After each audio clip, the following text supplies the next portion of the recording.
Hello नमस्कार, मैं doctor Rajneesh Kumar आप सभी का एक बार फिर से हार्दिक स्वागत करता हूं। आज के वीडियो लेक्चर में हम चर्चा करेंगे यूजीसी एनटीए नेट इकाई 10 के अंतर्गत आत्मकथा, जीवनी तथा अन्य गद्य विधाओं के ऊपर। इसमें हम उनके मुख्यांश एवं कथनों पर चर्चा करेंगे और साथ ही उन फैक्चुअल प्रश्नों को भी देखने की कोशिश करेंगे जो कि प्रतियोगी परीक्षा के दृष्टिकोण से महत्वपूर्ण होंगे। तो इसके अंतर्गत पहले हम चर्चा करने जा रहे हैं माटी की मूर्तें, जो कि रामवृक्ष बेनीपुरी द्वारा लिखा गया रेखाचित्र है।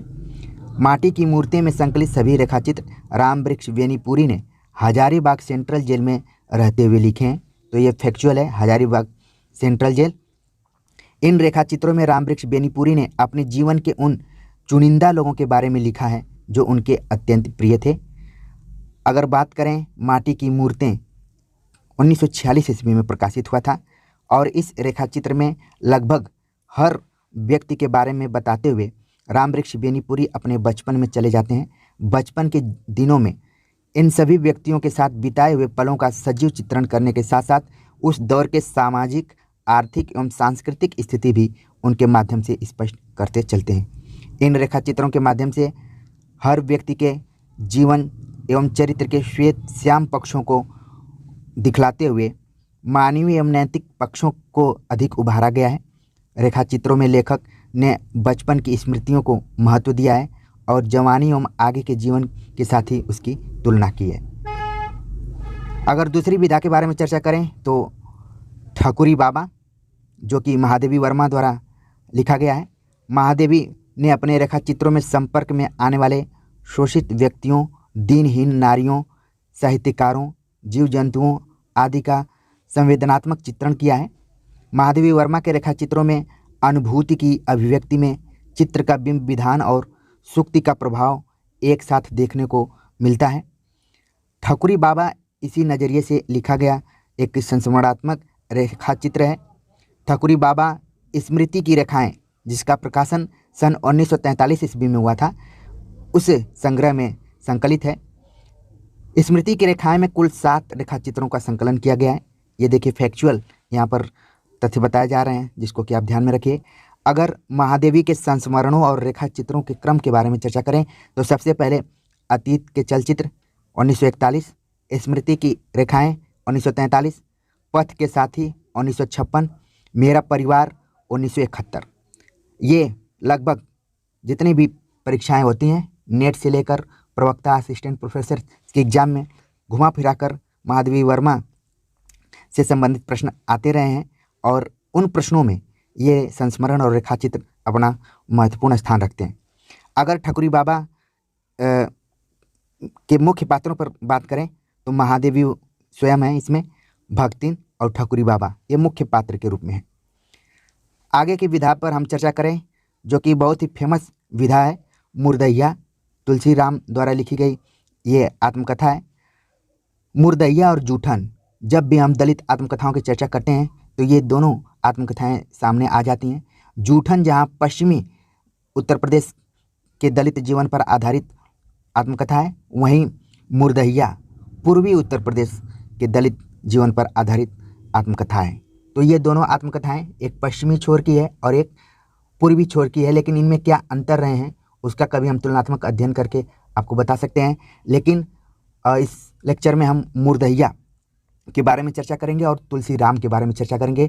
अब मैं बहुत लकी हूँ कि तुलसी राम को सजीव व्याख्यान देते हुए देखने का मुझे मौका मिला जब मैं जेएनयू में पढ़ाई कर रहा था। और इस लेक्चर में ऐसे कई लेखक आएंगे जिनको देखने का मुझे मौका मिला है सजीव रूप में। अगर तुलसी राम की बात करें तो डॉक्टर तुलसी राम की 2 खंडों में लिखी गई आत्मकथाएँ हैं। पहली आत्मकथा मुर्दैया, जिसका प्रकाशन सन 2010 ईस्वी में हुआ था, और दूसरी आत्मकथा है मणिकर्णिका, जिसका प्रकाशन सन 2014 ईस्वी में हुआ था। संभवतः हिंदी की पहली आत्मकथा है जिसमें केवल दलित ही नहीं अपितु गांव का संपूर्ण लोक जीवन ही केंद्र में है। यानी कि मुर्दैया की बात की जा रही है कि ये केवल पहली आत्मकथा है जो व्यक्ति विशेष नहीं बल्कि अपने गांव का प्रतिनिधित्व करती है। 184 पृष्ठों में इस आत्मकथा में आरंभिक पढ़ाई से लेकर मैट्रिक तक की पढ़ाई का चित्रण किया गया है।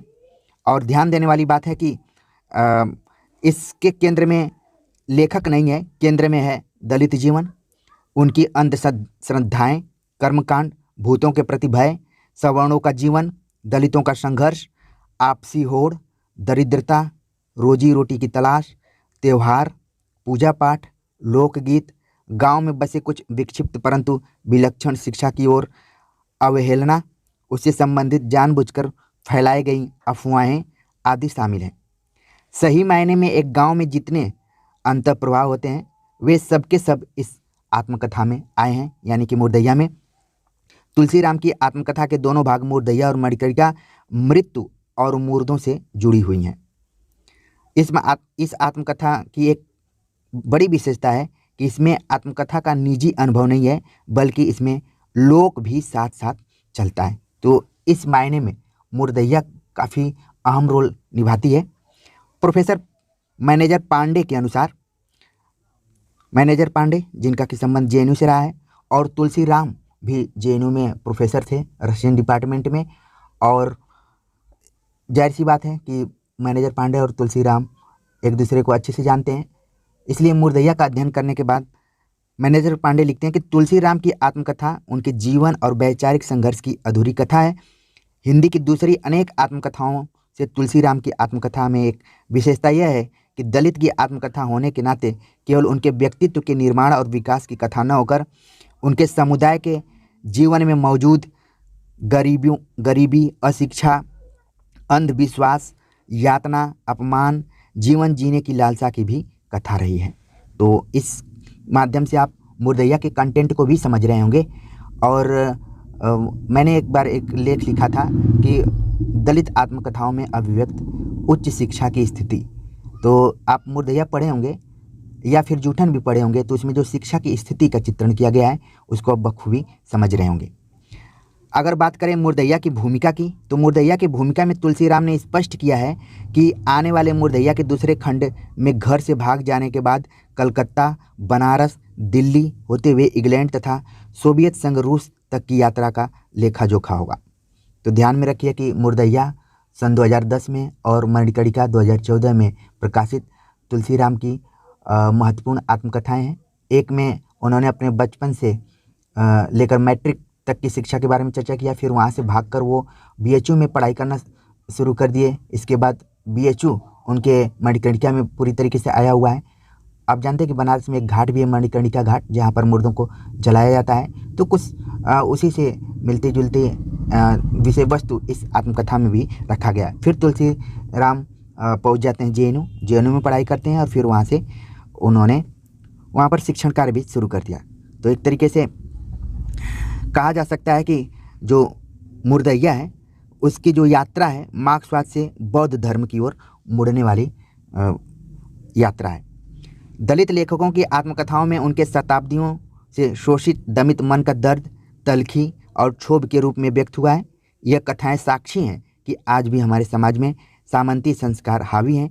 जनतांत्रिक व्यवस्था और सामाजिक समरसता की बात करने वाले हमारे देश के कर्णधारों की आंखें समय रहते न खुलीं तो इन लेखकों का दर्द शोला बनकर दहक सकता है। अगर मुर्दैया में और बात करें तो मुर्दैया आजमगढ़ में स्थित लेखक के गांव के शमशान घाट का नाम है। क्लियर हो गया होगा कि मुर्दैया जो नाम पड़ा हुआ है क्यों पड़ा हुआ है, क्योंकि लेखक का जो पैतृक गांव है आजमगढ़ है और वहाँ एक शमशान घाट का नाम मुर्दैया रहा है। उसी को लेखक ने टॉपिक शीर्षक दिया है।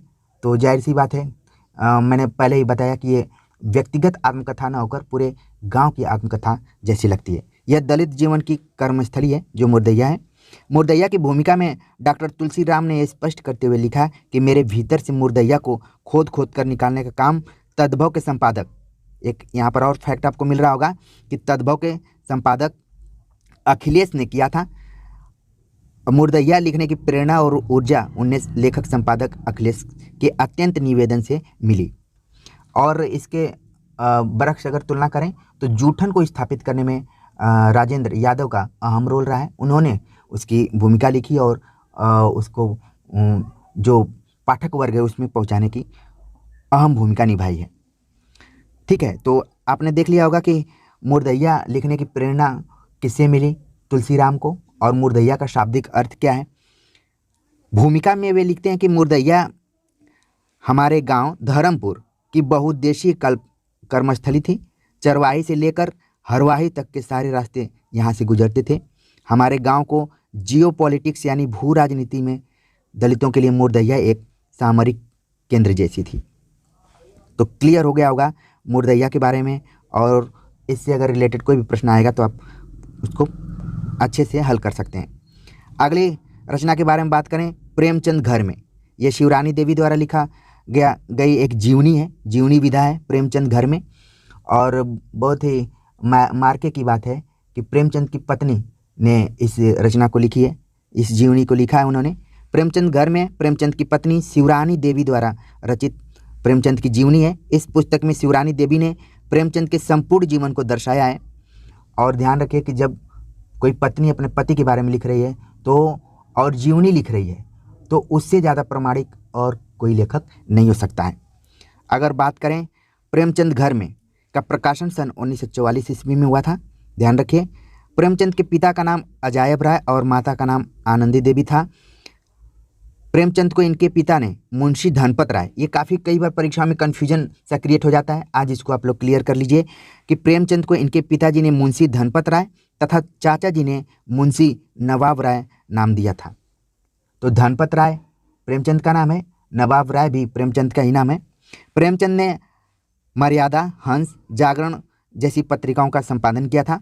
और हंस तो एक फेमस पत्रिका के रूप में उभरी जिसका कि पुनर्प्रकाशन राजेंद्र यादव ने किया था। ये भी कई बार परीक्षा में पूछ लिया जाता है, इसलिए इसको कहानी के रूप में आप याद रखिए।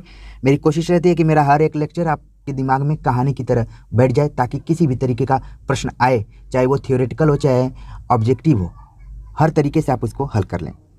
प्रेमचंद घर में के आधार पर वैसे तो इनका पहला उपन्यास प्रेमा को माना जाता है, किंतु इस पुस्तक के अनुसार इनका पहला उपन्यास कृष्णा है, जिसका प्रकाशन सन 1905 ईस्वी में प्रयाग से हुआ था, तथा दूसरा उपन्यास प्रेमा को माना गया है। तो यानी कि एक नया उपन्यास आपको यहाँ पर दिख रहा होगा, कृष्णा।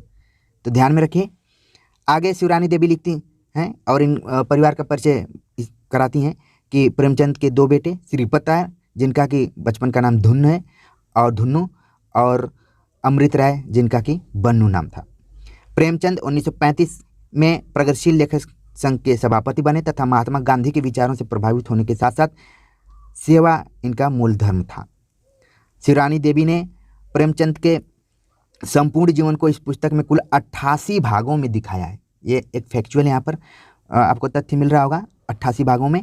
पुस्तक के श्रद्धांजलि बनारसी दास चतुर्वेदी ने तथा इसकी भूमिका शिवरानी देवी ने लिखा है। ये भी हो सकता है कभी पूछा जाए।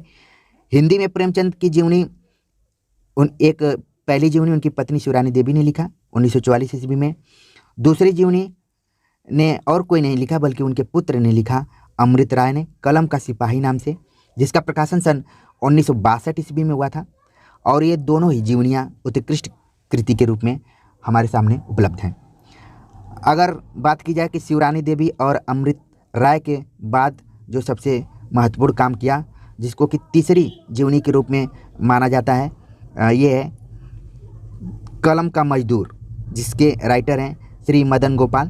कलम का मजदूर सन 1964 ईस्वी में लिखी गई थी। मूल रूप से यह पुस्तक अंग्रेजी में लिखी गई थी, बाद में मदन गोपाल ने ही उसे हिंदी में भी प्रस्तुत किया।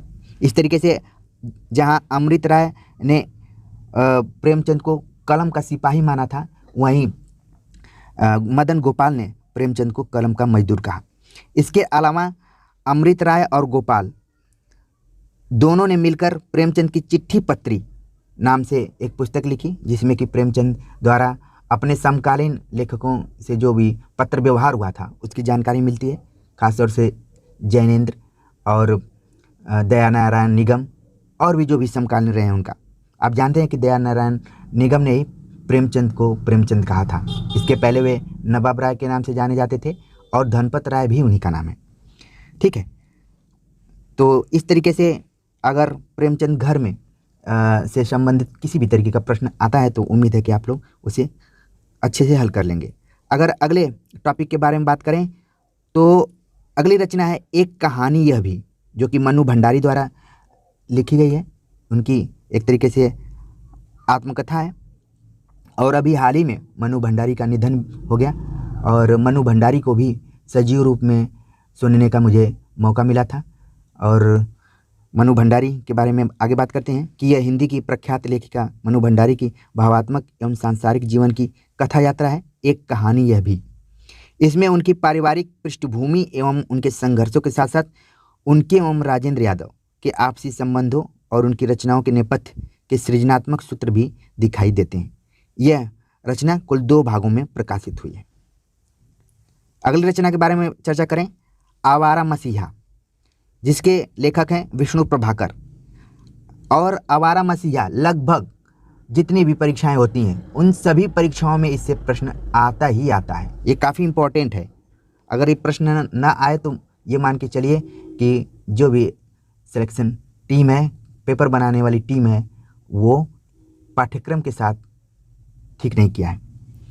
आवारा मसीहा बांग्ला उपन्यासकार शरद चंद्र की जीवनी है। कई बार ये पूछ लिया जाता है किसकी जीवनी लिखी गई है, किसके द्वारा लिखी गई है। ये सवाल हमेशा आता रहा है और जो लगातार परीक्षा दे रहे होंगे वो मेरी बात को भली भांति समझ रहे होंगे।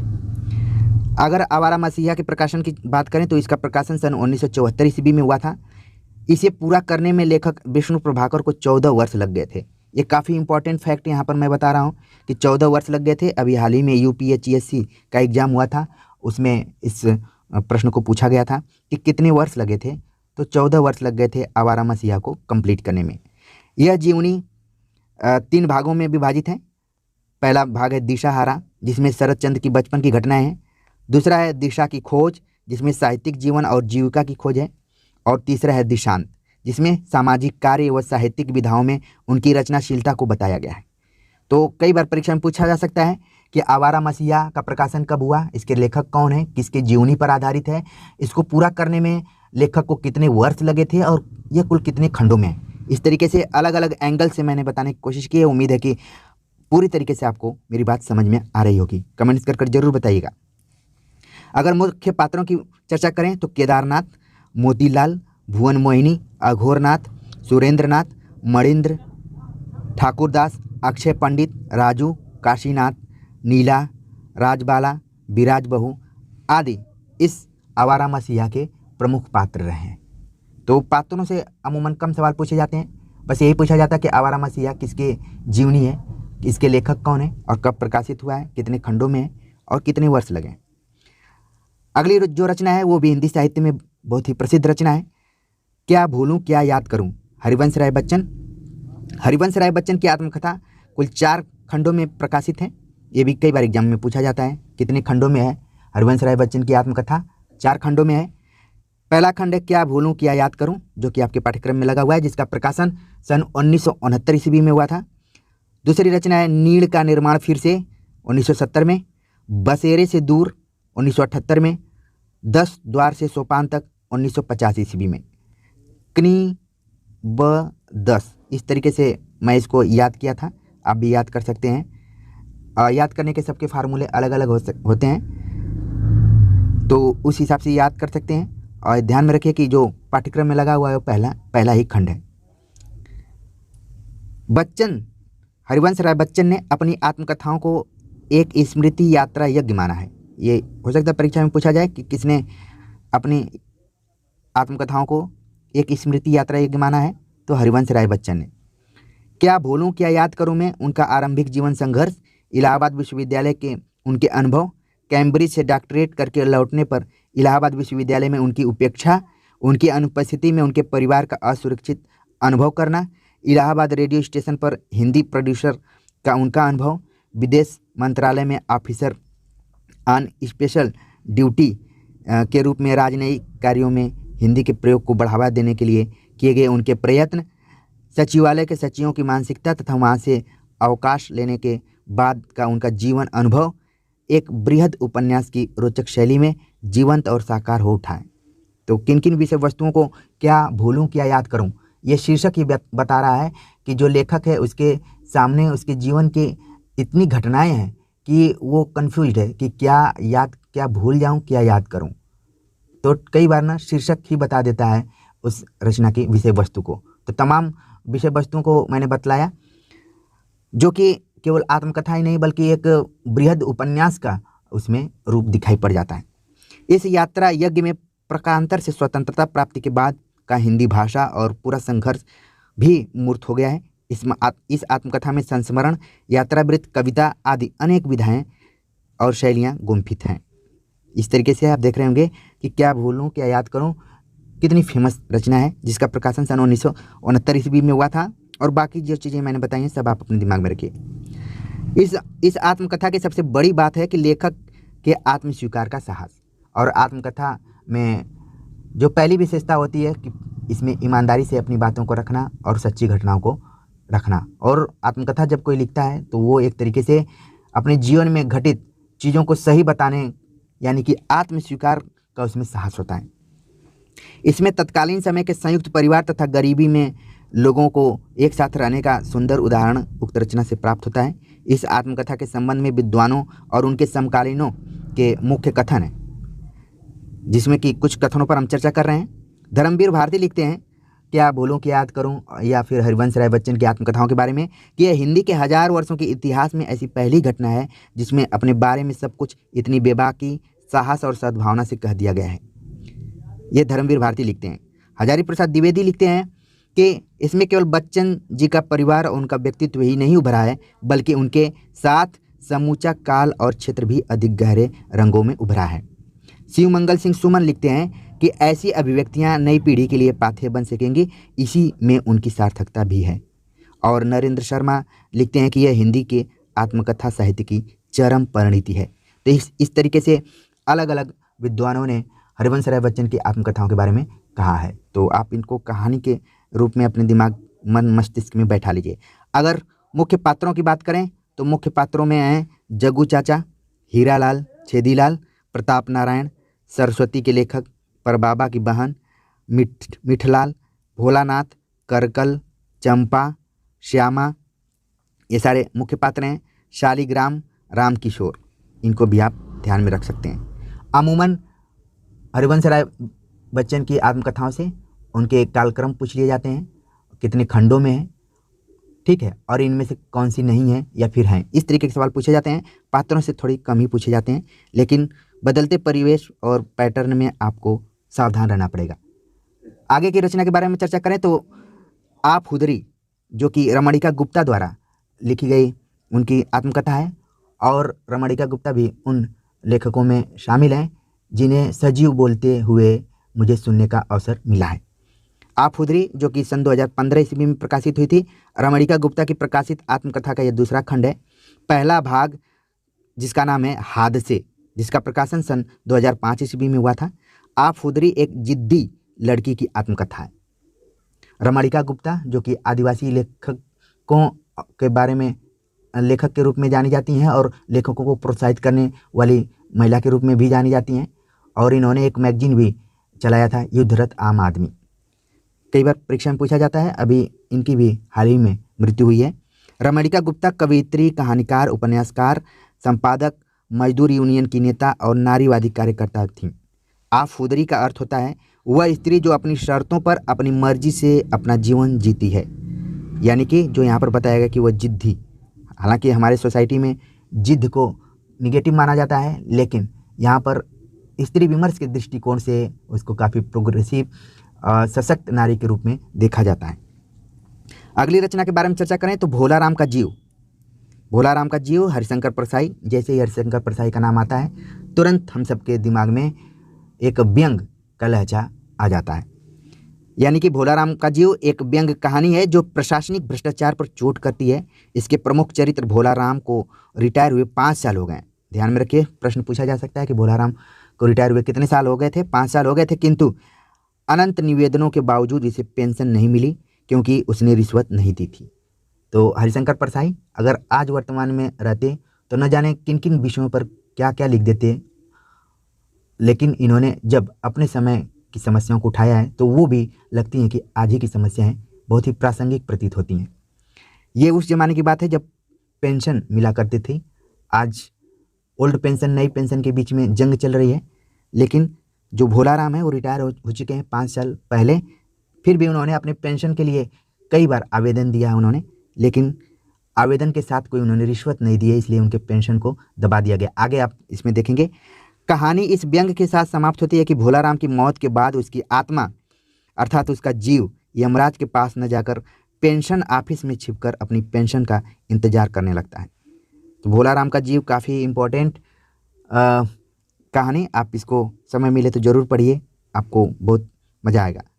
अगर मुख्य पात्रों की चर्चा करें तो इसमें है धर्मराज, चित्रगुप्त, यमदूत, भोलाराम का जीव, नारद मुनि, भोलाराम की पत्नी, भोलाराम की बेटी, चपरासी, साहब। तो कई पात्रों में भोलाराम लगा हुआ है, तो इसलिए ध्यान में रखिए धर्मराज, चित्रगुप्त, यमदूत, इन लोगों का नाम ध्यान में रखिए। बाकी स्टोरी जो पढ़ा होगा तुरंत कैच कर लेगा कि भोलाराम का जीव में कौन कौन लोग हैं। इसके बाद जो अन्य अगली विधा रचना है जामुन का पेड़, ये भी भोलाराम के जीव से कहीं पीछे नहीं है। जामुन का पेड़ कृष्णचंद्र द्वारा लिखी गई है। कृष्णचंद्र हिंदी और उर्दू भाषा के रचनाकार हैं। कृष्णचंद्र का आरंभिक लेखन उर्दू में है, आज़ादी के बाद हिंदी में लिखना शुरू करते हैं। जामुन का पेड़ एक हास्य व्यंग की शैली में लिखी हुई कहानी है। इस कहानी में सरकारी जीवन शैली व लाल फिताशाही की मिश्रित भ्रष्टाचारी व्यवस्था पर करारा व्यंग किया गया है, जहां इंसानियत की जगह व्यवस्था महत्वपूर्ण हो जाती है। आप देख रहे हैं कि दो आपको विधाएं पढ़नी है आपके पाठ्यक्रम में, जो कि लगभग एक ही मुद्दे को उठाती हैं लेकिन अलग अलग दृष्टिकोण से। भोलाराम का जीव और जामुन का पेड़। एक में इंसानियत की जगह व्यवस्था महत्वपूर्ण हो जाती है। अगर इसके मुख्य उदाहरणों पर मुख्यांश कथनों पर चर्चा करें तो है कि हम लोग वाणिज्य विभाग के कर्मचारी हैं और यह पेड़ का मामला है। पेड़ कृषि विभाग के तहत आता है, इसलिए मैं इस फाइल को अर्जेंट मार्क करके कृषि विभाग को भेज रहा हूँ। वहाँ से जवाब आते ही इसको हटवा दिया जाएगा। जब आप जामुन का पेड़ पढ़ेंगे तो उसमें एक कर्मचारी है जो कि जामुन के पेड़ गिरने से दब गया है और वहाँ पर उसको निकालने की व्यवस्था न करके तमाम लेटरबाजी हो रही है। उसी को विषय वस्तु ये बनाया गया है यहाँ पर कि वाणिज्य विभाग, कृषि विभाग, हॉर्टिकल्चर विभाग, ये सारे विभाग हैं। अगला है कि हम इस मामले को हॉर्टिकल्चर विभाग के सुपुर्द कर रहे हैं क्योंकि यह एक फलदार पेड़ का मामला है। कृषि विभाग सिर्फ अनाज और खेतीबाड़ी के मामलों में फैसला करने का हक रखता है। जामुन का पेड़ एक फलदार पेड़ है, इसलिए पेड़ हॉर्टिकल्चर विभाग अधिकार के क्षेत्र में आता है। तो काफ़ी ये भी रोचक विषय वस्तु पर लिखी गई कहानी है जामुन का पेड़। इसको भी समय निकाल कर आप पढ़िए। अगली रचना है संस्कृति के 4 अध्याय, जो कि रामधारी सिंह दिनकर द्वारा लिखा गया है। और जब भी आप JNU के में प्रवेश ले चुके होंगे और MA की पढ़ाई कर रहे होंगे तो वहाँ पर एक कंपोजिट कल्चर करके पेपर होता है, उसमें संस्कृति के 4 अध्याय को पढ़ने का मौका मिलेगा। और जिनको नहीं वहाँ पर पढ़ने का मौका मिल रहा है उस किताब को खरीद कर पढ़ सकते हैं और आज के लेक्चर के माध्यम से उसके बारे में हल्का फुल्का जान भी सकते हैं। संस्कृति के 4 अध्याय यह एक विचारोत्तेजक पुस्तक भारत के संपूर्ण इतिहास को 4 खंडों में बांटकर भारतीय संस्कृति को समझाने का सार्थक प्रयास है। यह 4 अध्यायों में विभक्त है, जैसा कि यहाँ पर लिखा भी गया है। ठीक है। भारतीय जनता की रचना और हिंदू संस्कृति का आविर्भाव, जिसको कि 3 प्रकरणों में बांटा गया है। प्राचीन हिंदुत्व से विद्रोह 7 प्रकरण में है। हिंदू संस्कृति और इस्लाम 12 प्रकरण में है। भारतीय संस्कृति और यूरोप कुल 17 प्रकरणों में है। और इस पुस्तक के समर्पण के बारे में चर्चा करें, किसको समर्पित की गई है, तो भारत के प्रथम राष्ट्रपति राजेंद्र प्रसाद को ये पुस्तक समर्पित है, में भी पूछा जा सकता है। और इसकी भूमिका लिखी थी तत्कालीन प्रधानमंत्री, यानी कि भारत के प्रथम प्रधानमंत्री पंडित जवाहरलाल नेहरू ने इसकी भूमिका लिखी है। तो एक तरीके से आप देख रहे हैं कि रामधारी सिंह दिनकर जैसे लेखक प्रथम राष्ट्रपति और प्रथम प्रधानमंत्री से इनका कितना जुड़ाव था, लगाव था कि इनकी पुस्तक की वे भूमिकाएं लिख रहे हैं। एक को समर्पित की गई है, दूसरे ने भूमिका लिखी है। आज के समय में ऐसे बहुत कम लेखक आपको देखने को मिल सकते हैं। आगे चर्चा करते हैं फेमस रचना एक साहित्यिक की डायरी, जिसके लेखक हैं गजानन माधव मुक्तिबोध। एक साहित्यिक की डायरी केवल उस स्तंभ का नाम था जिसके अंतर्गत समय समय पर मुक्तिबोध को अनेक प्रश्नों पर विचार करने की छूट न केवल संपादक की ओर से बल्कि स्वयं अपनी ओर से भी होती थी। वसुधा के पहले नागपुर के नया खून साप्ताहिक में वह एक साहित्यिक की डायरी स्तंभ के अंतर्गत कभी कभी अर्ध साहित्यिक और कभी कभी गैर साहित्यिक विषयों पर छोटी छोटी टिप्पणियां लिखा करते थे, जो एक अलग संकलन के रूप में प्रकाशन के लिए प्रस्तावित हैं। तो एक तरीके से कई बार कन्फ्यूजन रहता है कि एक साहित्यिक की डायरी है कि आलोचनात्मक पुस्तक है। तो इसमें बताया गया कि कभी कभी इसमें अर्ध साहित्यिक और कभी कभी गैर साहित्यिक विषयों को छोटी छोटी टिप्पणियों के रूप में लिखा गया है, जो बाद में एक साहित्यिक की डायरी के रूप में फेमस हो गई आगे।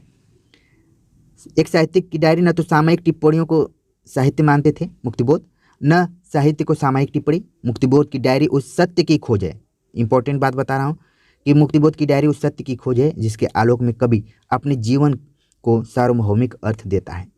कुल मिला कर सत्य की खोज। अज्ञेय और मुक्तिबोध इन दोनों की आलोचना के एक महत्वपूर्ण बिंदु के रूप में उभर कर सामने आता है सत्य की खोज। अगर इस पुस्तक की विषय सूची के बारे में चर्चा करें तो तीसरा क्षण बहुत ही मोस्ट इम्पॉर्टेंट। जितने भी लोग मुक्तिबोध के बारे में जानते हैं तो फैंटेसी और तीसरा क्षण, इसको जाने हुए आप नहीं बच सकते। दूसरा है एक लंबी कविता का अंत, डबरे पर सूरज का बिंब, हाशिए पर कुछ नोट्स, सड़क को लेकर एक बातचीत।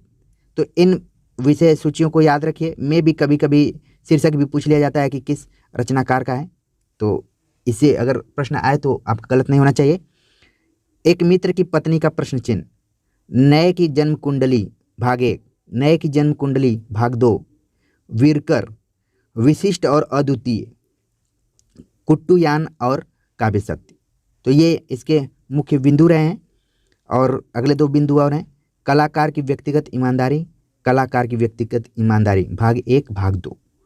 तो इस तरीके से कुल 13 बिंदुओं में एक साहित्यिक की डायरी विभाजित है। उसमें 13 बिंदुओं पर चर्चा की गई है। काफ़ी इंपॉर्टेंट किताब है, इसको भी समय मिले तो आप जरूर पढ़िए। दूसरे रचनाकार हैं अज्ञेय। अरे यायावर रहेगा याद, अज्ञेय द्वारा लिखा गया है। अज्ञेय का पूरा नाम सच्चिदानंद धीरानंद वात्स्यायन अज्ञेय, कई बार परीक्षा में पूछा जाता है। अरे यायावर रहेगा याद तथा एक बूंद सांसा उछली अज्ञेय के महत्वपूर्ण यात्रा वृत्तांत हैं। ये दोनों यात्रा साहित्य में अपना अद्वितीय स्थान रखते हैं। अरे यायावर रहेगा याद में भारतीय क्षेत्रों की यात्रा का वर्णन है, इम्पॉर्टेंट, इसको ध्यान में रखिए कि अरे यायावर याद रहेगा, इसमें भारतीय क्षेत्रों की बात की गई है। और दूसरी जो रचना है एक बूंद सहसा उछली में अज्ञेय ने यूरोपीय यात्रा को सृजनात्मक रूप प्रदान किया है। अज्ञेय जो कि लगातार भ्रमण करते रहते थे, तो उसका ये परिणाम है, उसके फलस्वरूप उन्होंने 2 रचनाएं लिखी। अरे यायावर याद रहेगा जो कि भारतीय परिप्रेक्ष्य में है, और एक बूंद सहसा उछली जिसे कि यूरोपीय परिप्रेक्ष्य के विषय वस्तु के रूप में प्रस्तुत किया गया है। अज्ञेय अपने यात्रा साहित्य में यात्रा स्थलों की ही भरपूर जानकारी नहीं देते, उनसे जुड़े मानव के इतिहास और सांस्कृतिक चरित्र पर भी उनकी नज़र बराबर बनी रहती है। अगर इस पुस्तक की विषय सूची पर बात करें तो इसमें जो विषय सूची दी गई है, पहला है परशुराम से तुरखम, किरणों की खोज में, देवताओं के अंचल में, मौत की घाटी में, एलूरा, मांझुली, बहता पानी निर्मला, सागर सेवित, मेघ मखलित, जो कि कन्याकुमारी से संबंधित है। तो ये इसके कुछ पॉइंट्स हैं, इन पॉइंट्स को आप दिमाग में रखिए। अगर कोई भी इसमें से पूछा जा सकता है कि किसने लिखा है तो तुरंत आप बताइए कि अज्ञेय ने लिखा है। अगली रचना मेरी तिब्बत यात्रा, जो कि राहुल साकृत्यायन द्वारा लिखी गई है। यह यात्रा वृत्तांत 1937 में प्रकाशित हुआ था।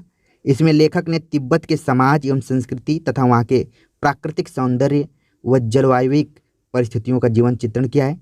साथ ही वहाँ के प्राचीन एवं महत्वपूर्ण मंदिरों में जाकर तथा प्रबुद्ध वर्ग के लोगों से मिलकर वहाँ मौजूद बड़ी मात्रा में सैकड़ों वर्ष पुरानी पांडुलिपियों का पता लगाया है। राहुल साकृत्यायन, जिनको कि अथातो घुमक्कड़ नाम से जाना जाता है, और जब भी यात्रा वृत्त की बात आती है तो उसमें सबसे पहले बात आती है राहुल साकृत्यायन की। विषय सूची पर अगर चर्चा करें तो बांटा गया है लहासा से उत्तर की ओर, चाड की ओर, सक्यू की ओर, जैनम की ओर, नेपाल की ओर, लहासा की ओर। तो ये इसके मुख्य विषय वस्तु रहे हैं। तो इस तरीके से हमने यूजीसी एनटीए नेट इकाई 10 के अंतर्गत लगे आत्मकथा, जीवनी तथा अन्य गद्य विधाओं के बारे में चर्चा की है। उम्मीद है कि आप सभी को पसंद आया होगा। कमेंट्स कर जरूर बताइए। मिलते हैं एक नए टॉपिक के साथ, तब तक के लिए नमस्कार।